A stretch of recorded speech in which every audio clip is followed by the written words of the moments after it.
Ah, l'imprévu.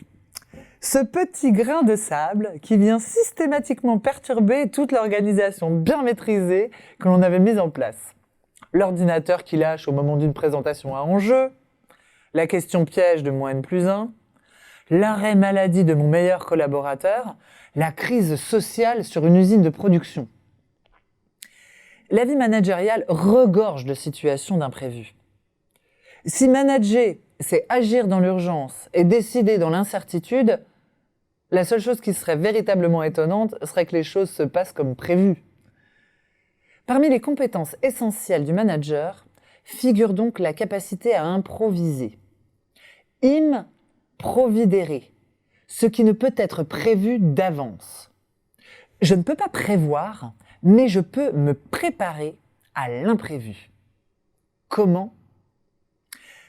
La première impulsion pourrait être de chercher à anticiper l'ensemble des possibles et de se préparer à chacune des options.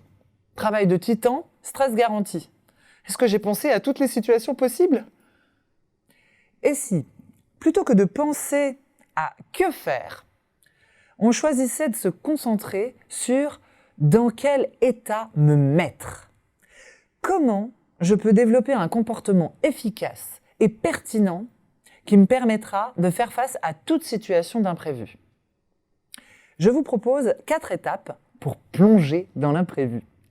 Première étape, respirer. Une situation d'imprévu génère un stress, un inconfort.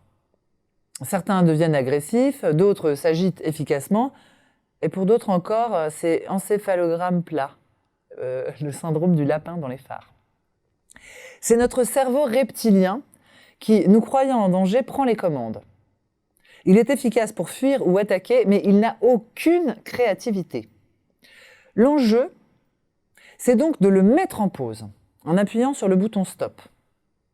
Un quart de seconde pour s'offrir un profond soupir et observer ce qui se passe en soi. Deuxième étape, accepter.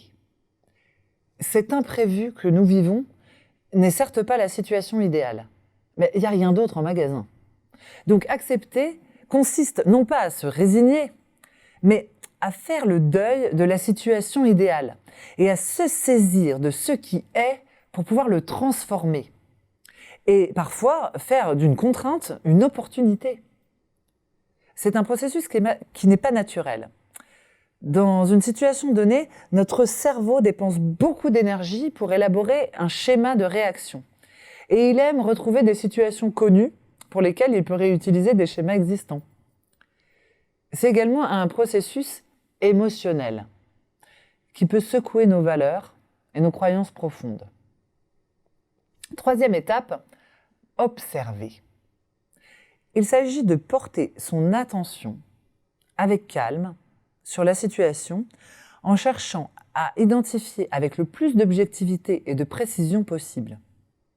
En quoi cette situation est-elle spécifique ? Ai-je bien identifié tous les paramètres ? Quatrième étape, faire confiance à ce qui vient. L'improvisation ne naît de rien, elle s'appuie sur un habitus, une formation, des ressources et les capacités qui permettent la mobilisation judicieuse et rapide. Autrement dit, la plupart du temps, nous avons en nous toutes les réponses créatives et les solutions pertinentes pour peu que l'on soulève le chapeau. C'est le fameux lâcher-prise.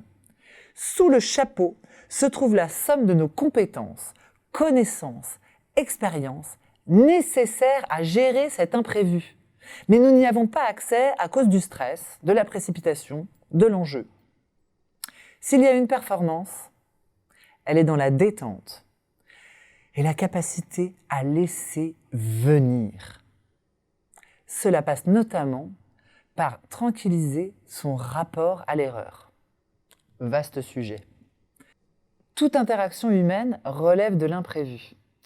La bonne nouvelle, c'est que notre cerveau est construit pour s'adapter à des environnements changeants. C'est sa grande spécificité.